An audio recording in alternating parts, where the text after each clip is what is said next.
یه لحظه رد نکن، یه بحث خیلی جدی دارم، اصلا هم شوخی نمیخوام کنم. ببین ما اینجا پاساژمون 400 تا واحد تجاریه که بعضیاشون 40 50 تومن اجاره میدن، 2-3 میلیارد بیشتر سرمایه خوابوندن. ستارخان تهران تا غروب دشت نمیکنن. چه وضعی درست کردید؟ گاز قطع میشه، آب قطع میشه، این وضع سرقت و دزدی، اون وضع بیمارستانه و درمانیمون.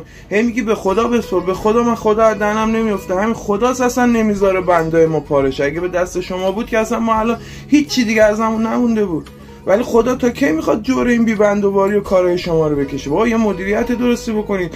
درس خوندیم، از صبح بلند میشیم میایم سر کار، از 7 صبح تا 11 شب زحمت میکشیم، گوشه اتاق نخوابیدیم، اما یکیمون 2 نمیشه، 2مون 3 نمیشه. دلار 70 تومن عروسی که نه کسی میگیره نه میتونیم بگیریم، قیدشو به کل زدیم. سوال من این آقا، پس ما که داریم زحمت میکشیم گوشه اتاق نخوابیدیم، چرا به ما هم نمیرسه؟ چیکار کردید شما با ما؟